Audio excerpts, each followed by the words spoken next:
ကျွန်တော်ရဲ့ဘွဲရပြီးနောက်ပိုင်းရတယ်ခုချိန်ကြီးကျေးဇူးတင်စကားလည်းပြောခဲ့သေးဘူးစင်တက်တယ်လည်းမခံရဘူးပေါ့နော်အခြ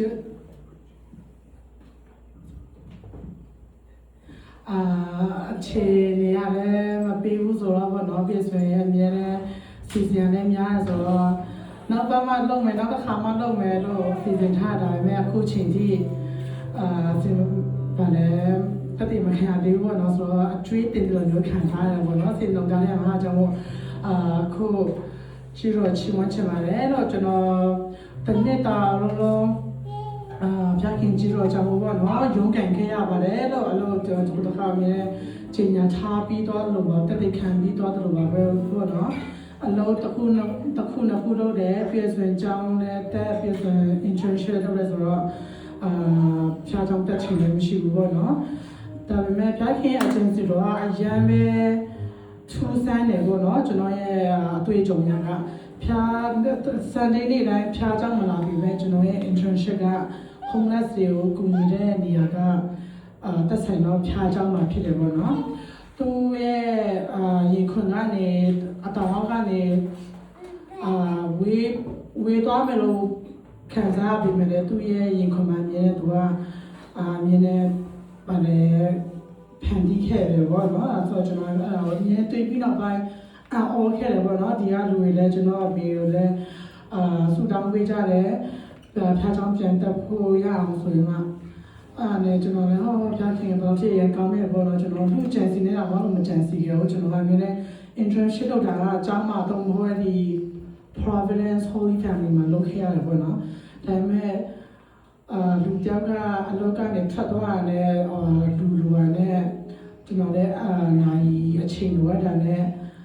တိုက်ဆိုင်သွားတယ်ဖြာခင်ကောင်းမြတ်လိုက်တာဆိုရင်မှအမြဲတပတ်မှာ3ရက်တစ်ချိန်တပတ်မှာ3ရက်ဘောနော်တွားခဲ့တယ်သူတို့ရဲ့တက်တဲ့ခံချင်လေးရောသူတို့ရဲ့ကျန်းစာဖတ်ရကျန်းစာခွာရဟာလေးနဲ့တချင်းလေးလည်းကျွန်တော်လည်းအားပေးတယ်ဘောနော်အဲကျွန်တော်ဘယ်လောက်ထိကောင်းမြတ်လဲတော့မြေတော်မှာကြားခဲ့တယ်ဘောနော်ပြည့်စုံကျွန်တော်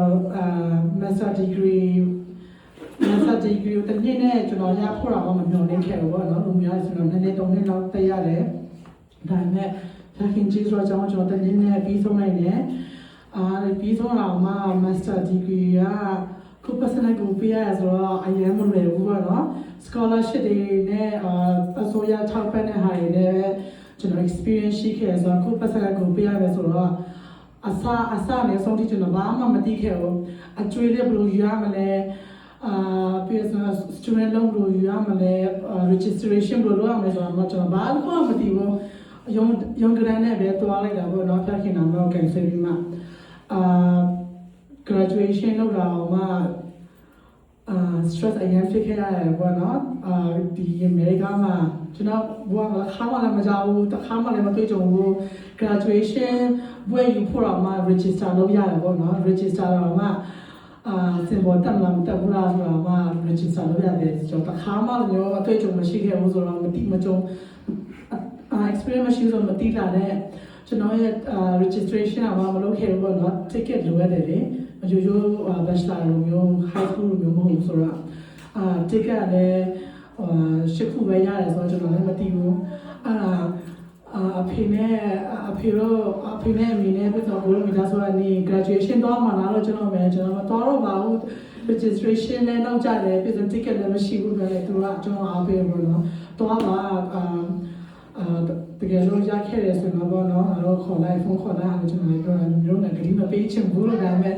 စောစီတော့မှဘာလဲတကယ်လို့ ticket ရခဲ့တယ်ဆိုတော့လည်းဖုန်းခေါ်ပြီးတော့ပြောတာပေါ့နော်ရုံးကတန်းနဲ့မနက်ပိုင်း6နာရီခွဲ9နာရီလောက်မှစသွားရတယ်ပြီးရဆိုရင်ticket ရတယ်ကြီးဆိုတော့ကျွန်တော်ပေါ့နော်10ခုရမယ်ဟာ10ခုလောက်ရခဲ့တယ်ပေါ့နော်ပြီးရဆိုရင်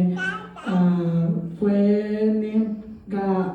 မနက်ပိုင်း9နာရီဒါပေမဲ့အဖေတို့အမေတို့လာတာ10နာရီလောက်မှလာခဲ့တယ်ပေါ့နော်ဒါပေမဲ့အချိန်ကြီးတယ်ပေါ့နော်ကျွန်တော်ပြောချင်တာကအရင်ခက်ခဲတယ်ပြီးရဆိုရင်စိတ်လေပါလေအရင်လေးတယ်ပြီးရဆိုရင်ကောင်းတဲ့ရန်စားတယ်ကျွန်တော်ကောင်းမှကြည့်ရဆိုတော့အဖေဖြူကြီးပေါ့နော်ဒါပေမဲ့ အဲ့ဒီရုံးကန်တဲ့အချိန်မှာပေါ့နော်အဲ့လိုမျိုးအရင်ခက်ခဲတဲ့အချိန်မှာအဲ့လိုတယောက်တည်းရုံးကန်တဲ့အချိန်မှာပေါ့နော်ဆူတောင်းပေးရလူတွေအတွက်အဲ့လိုကျွန်တော်ရှေ့ဆိုတည့်တယ်အရင်မဲ့ခွန်အားရမှာအားမငယ်ခဲ့ဘူးပေါ့နော်အရင်တော့ငါဆိုလည်းဖျားเจ้าမှာဖျားเจ้า anniversary မှာလူ certificate ရမယ်ဆိုတော့ကျွန်တော်မမျှော်လင့်ဘူးအများကချင်းလူသားတွေမှာပေးနေကြတော့နော်ကျွန်တော်ချင်းလူသားကိုစောင့်ပြီးတော့အဲ့ဒါခေကျွန်တော်ခေချက်ပြီးခေထတာလဲဟိုကျိုးတဲ့ဘုတ်ကင်းထားပြီးတော့ဆိုတော့နော်ဒါပေမဲ့အခုဖျားเจ้าကနေဖတ်ကနေကူညီပေးတယ်ကျွန်တော်ရဲ့အောင်မြင်ခြင်းဘာလဲအတိတရားလည်းပေါ့နော် recognize လုပ်ပေးတော့လည်းကျေးဇူးအများကြီးတင်ပါတယ်လို့ဒီကရောက်စီတိုင်းမှာဖြစ်နေကောင်းကြည့်ပါစေကျွန်တော်ချင်းနဲ့ဆိုကြတယ်ပေါ့နော်ဒီတချင်းနဲ့ခွာရချင်ပါတယ်လို့ကျွန်တော်ဒီနေ့မနက်ပိုင်းကာမောင်းရင်းနဲ့တချင်းအရင်ခွာရခဲ့တယ်ပြီးတော့ကျွန်တော်ဘွားနဲ့လည်းနည်းနည်းသက်ဆိုင်နေဆိုတော့နော်ဒီချင်းနဲ့ကိုချင်းမချင်ပါတယ်ကိုယ်ရဲ့ကောင်းမြတ်တယ်ဆိုတဲ့ချင်းလေးနဲ့ကိုယ်ချင်းမချင်ပါတယ်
Kumar Shivu,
ပြီးဆုံးသွားပြီပေါ့နော်ဒါပေမဲ့ကျွန်တော်ရဲ့ရှေ့တန်းမဲ့ရာပါ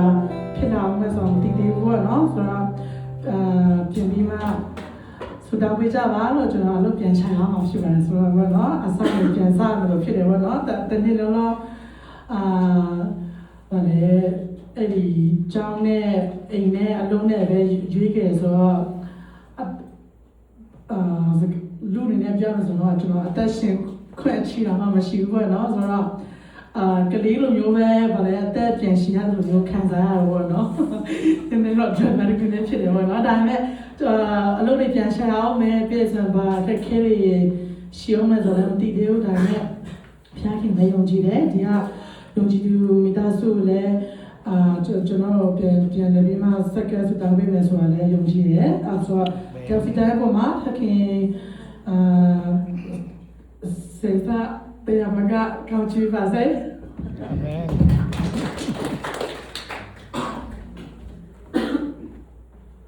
ီကနေ့အဖြစ်ပါဝင်ပြီးတော့လည်းဆောင်းဆောင်းပေါ်မှာဖြစ်ရှင်ဆိုပြီးကောင်းချီပါစေအခုချိန်မှာဆိုရှင်တော့ကျွန်တော်အားလုံးစောင့်မျှော်နေကြတဲ့တရားဒေသနာကြားနိုင်မယ့်ချိန်ဖြစ်ပါတယ်ဟောကြားပေးမယ့်ဆရာတော်တော်ကောင်းဆက်ရှိတော်ဝင်တော်ကိုတော်တော်ကောင်းကျိုးဆိုခြင်းအဖြစ်အားလုံးလက်ဖို့